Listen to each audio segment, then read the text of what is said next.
The first thing we need to cover that wasn't in the previously posted video is example 1 from the course packet.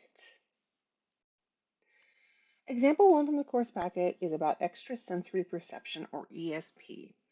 In an ESP test, one person writes down one of the letters A, B, C, D, or E and tries to telepathically communicate the choice to their partner. The partner then tries to guess which letter was selected. If the person does not have ESP and is just randomly guessing from among the 5 choices, what proportion of guesses would be correct? Well, the way we think about that, we would expect our proportion that they would guess would be based on the number selected out of the number of choices. So this would be our choice over the number of possible choices.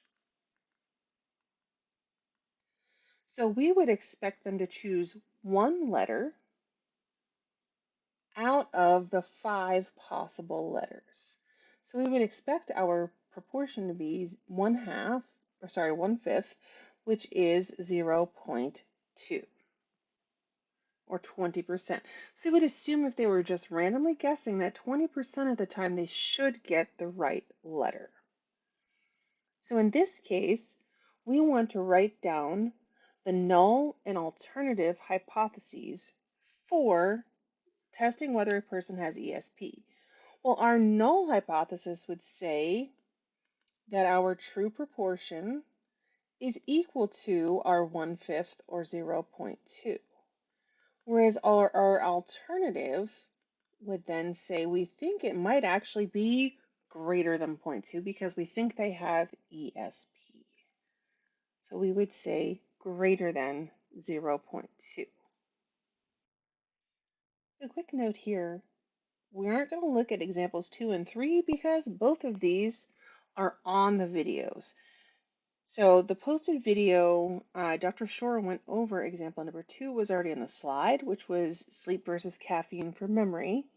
And the third one was the null and alternative hypotheses for supporting of gun control between males and females. So you can go back and find those solutions on the posted video, and I will also share the solutions to the packet work for today. I had 2 other slides on my slideshow that asked us to practice writing hypothesis testing, null and alternative hypotheses. So that's what we're going to do is we're going to practice those slides together. And if you're watching this video, I can tell you that is exactly what the activity is too. I'm going to ask you to choose the correct pair of null and alternative hypotheses for each of these problems. So that is our activity that is related to this video, which I'm going to ask you guys to do in lieu of being in class today. Okay? Let's look at our null and alternative hypotheses for each of our situations here. In part A, it says a governor is concerned about his negatives, the percentage of state residents who express disapproval of his job performance. His political committee pays for a series of television ads, hoping that they can keep the negatives below 30%. They will use follow-up polling to assess the ad's effectiveness. So here, all we're going to be doing for part A is we want to come up with our null and our alternative hypotheses. So are we talking percentages? Are we talking proportions? Well, those would be the same thing, right? Or are we talking about means? Well, if you look back at it, they talk about this 30%. 30% is a percentage which can also be written as a decimal, which makes it a proportion. Now, yes, we could technically have means that have percentages, but oftentimes when we're only given a percentage, we are looking at a proportion. If we had a mean that was in terms of percentage points, like we were looking at a mean score on an exam or something, then it would say still something like the average or the mean, and we don't have that here. So they're trying to keep the negatives here below 30%. So when they say below 30%, they gave us our alternative hypothesis. We want the true proportion P to be less than that 30%, which is 0.30, or you can put 0.3. So that means our alternative, if it is less than 0.3, then our null has to be that P is equal to 0.3. So remember, our null is always equal. And sometimes when you read the problems, it's easier to figure out the alternative versus the null. Other times it'll be easier to pick out the null first and then the alternative. But in this case, it was much easier to pick out the alternative over the null. B says, is a coin fair? For this one, we have to think about what it means to have a fair coin. A fair coin means that when you flip it, you have an equal proportion of heads and tails. So a fair coin has, here I'll write it down, has equal proportions of heads and tails. So I just told you that we're working on a proportion here.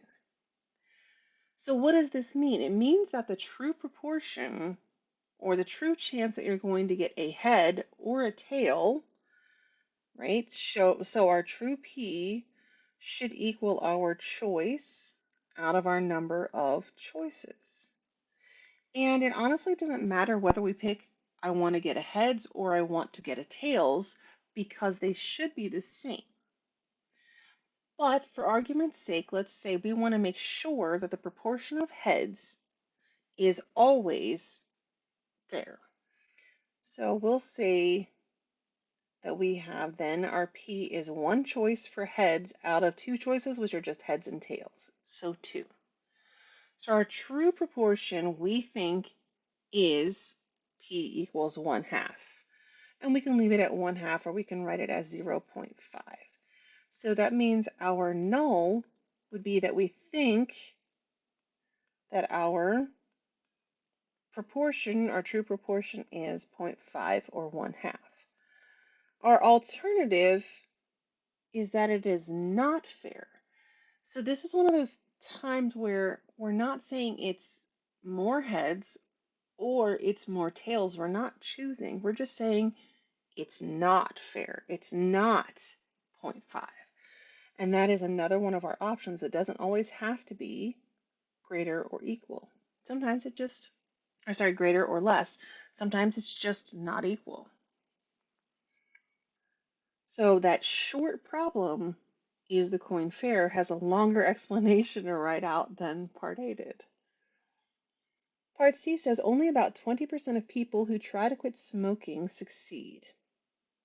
Sellers of a motivational tape claim that listening to the recorded messages can help people quit. Help people quit means that it is higher than stated, right? Than the stated proportion.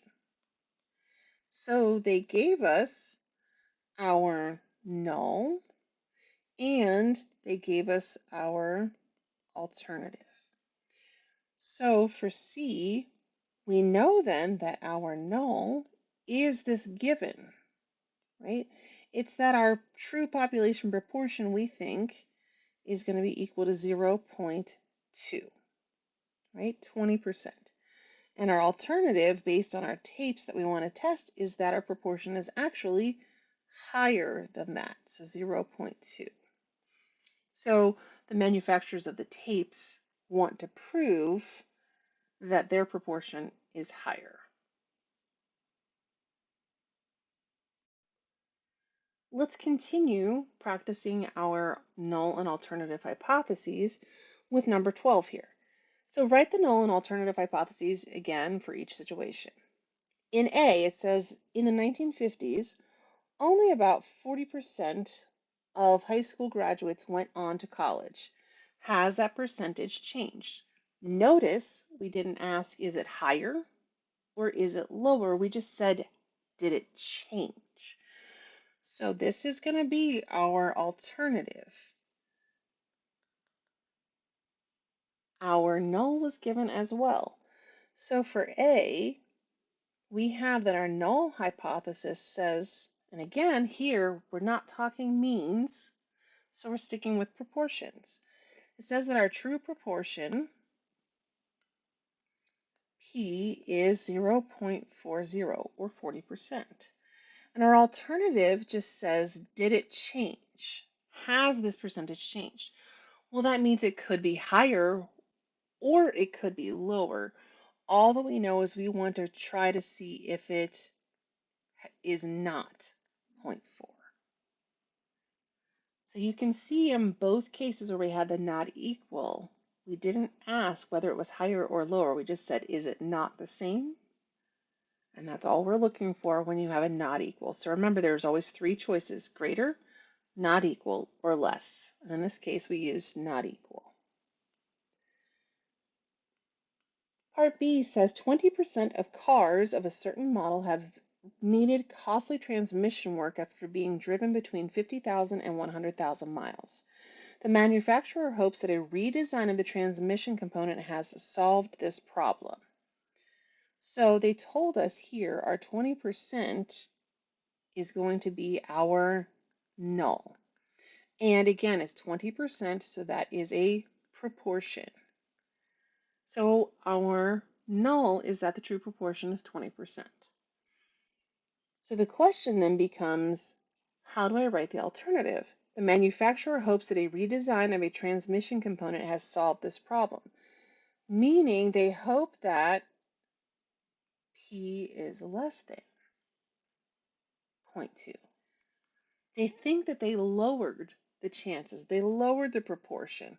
So their alternative here that they want to test is now, after the redesign, that the proportion is now less than 20.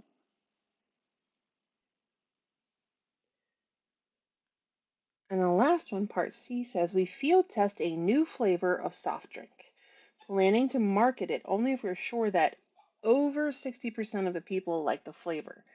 They gave us our alternative hypothesis, over 60%. So we think here P is over 0.60.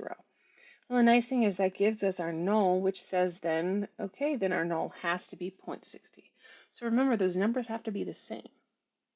If we're doing a greater or we're doing a less or we're doing a not equal, the number, the proportion or the mean that we're looking at, those numbers have to stay the same on the null and the alternative.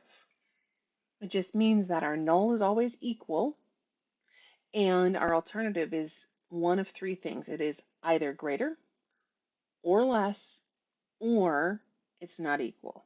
Notice that we can't do greater than or equal because then that kind of defeats the purpose of doing this. Because if it can be equal, all we're doing is just saying, well, that's what I said to begin with in the null.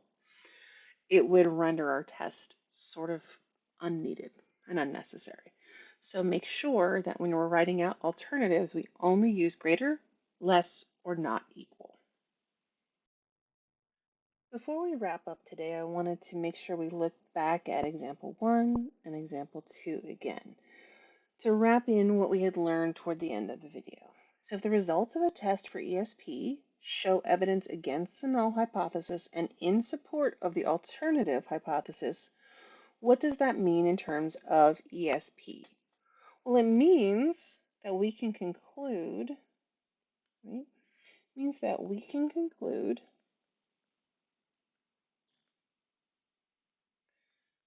that our proportion, our true proportion, is greater than 20%. And that the sample results, right? And that the sample results were so strong that we can generalize to the population. So since they were so strong, we can generalize to the population, right, of all guesses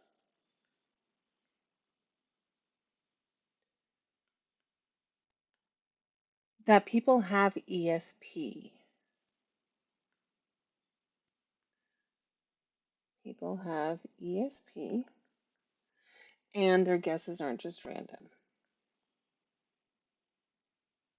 Or sorry, I should say they get more right than they would if there was just random chance, if that makes sense. They get more correct than just by chance. So if the results do not show enough evidence to refute the null hypothesis, then what does that mean in terms of ESP? It means that people could or couldn't have ESP. It's not, we're not sure, there's just not enough evidence. It means that our sample is inconclusive. People could or couldn't have, so could or could not have ESP. So our sample results could just be random chance. And our sample results could be due to random chance. Go due to random chance. Part C says, which sample proportion of correct guesses is the most likely to show evidence against the null? Remember, our null says that it's only 20%. So which one would be the strongest evidence against the 20% and in support of our alternative? And remember, our alternative was that our proportion was higher than 0.2. So it's not going to be the first one. This is less than 0.2. The second one, our sample proportion is higher, but just slightly. And then we get higher and higher as we go to the right. So the one we would want to choose here to show the strongest evidence would be the 0.7. This is the strongest evidence against the null because it is, which is our H naught, because it is the highest. Right? It is the largest, I'll say it that way. It is the largest proportion. It's not likely to happen. On the flip side of that situation, which sample proportion of correct guesses is least likely to show evidence against the null and in support of the alternative? Well, that would be the lowest proportion. Since this proportion is below even what we would expect from random chance, this would definitely mean that it is least likely to show any evidence against the null. So this would be even lower than the proportion expected due to chance, right? Due to random chance.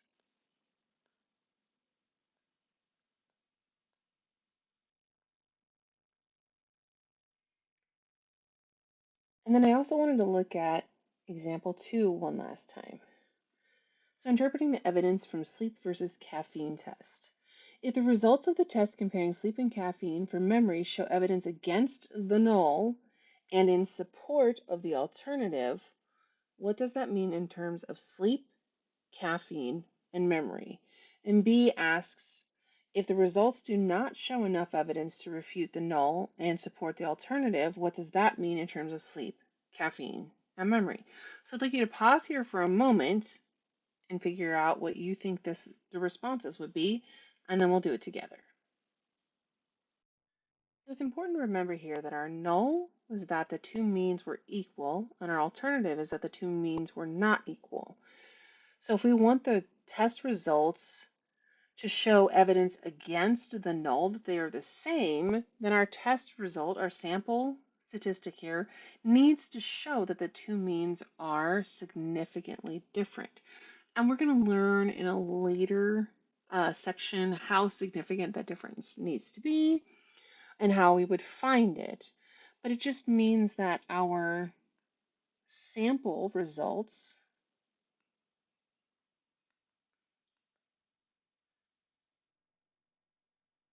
show a clear difference, or should say, let's see, we'll say it a different way here. Let's see, show, how about this? A significant difference in means, so much so that we feel confident. No, there we go. We feel confident that we can generalize to the population, that we can generalize, right? Generalize, there we go, the difference to the population, right? So it means that there is a strong difference between sleep and caffeine and their effectiveness. Generalize to the population that there is a significant difference. I never fit all my words in one of these little spaces. There is a significant difference in the effectiveness of caffeine versus sleep. On the flip side, if we don't show enough evidence, then that means that our sample results are inconclusive, right? Our sample results are inconclusive, meaning that they're not very different if they are different at all. That means that we can't really say for sure that there is a difference. There could still be one, but our sample did not show a difference. So our sample results are inconclusive, and we cannot tell clearly if there is a difference.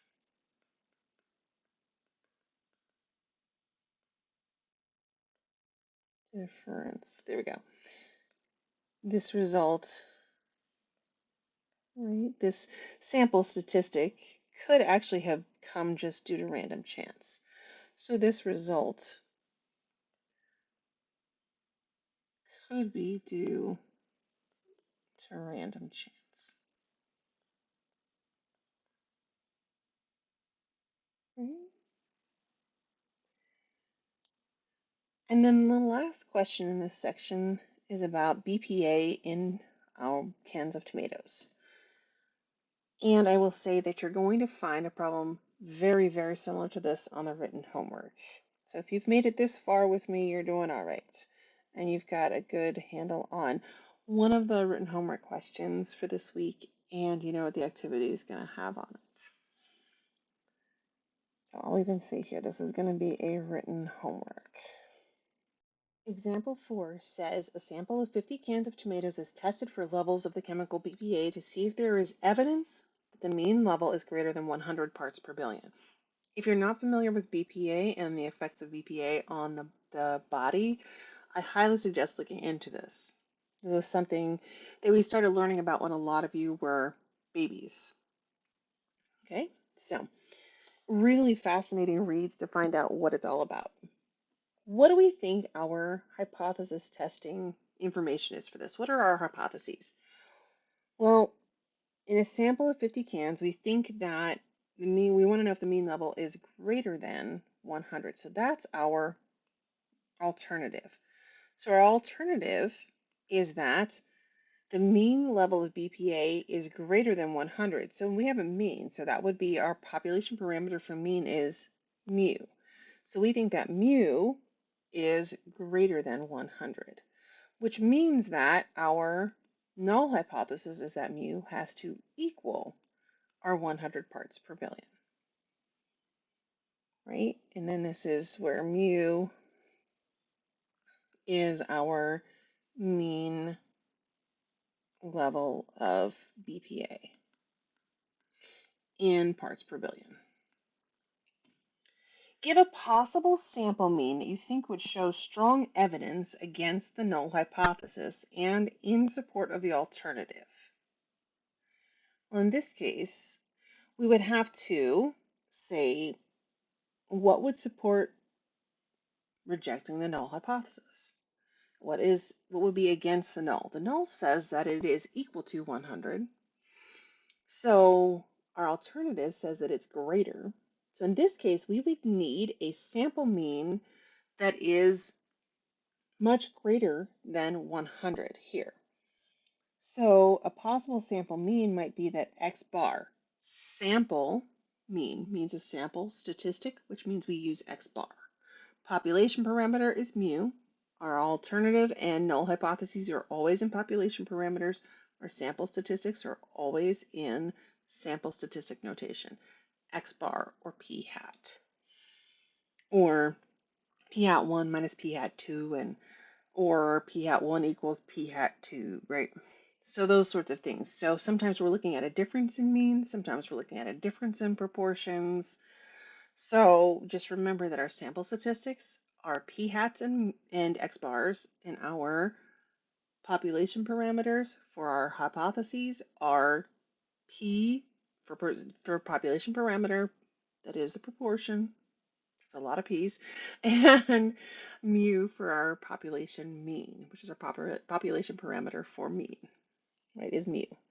So here we would have X bar and anything much greater than 100. Let's say maybe 150 parts per billion, or maybe we get 200 parts per billion.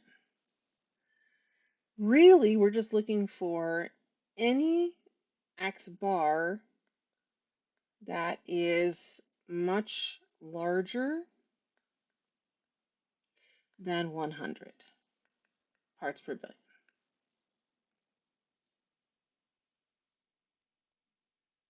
So C says, give a possible sample mean that would definitely not show evidence against the hypothesis. In this case, we would want a sample mean that is close to 100. Maybe we get 105 parts per billion.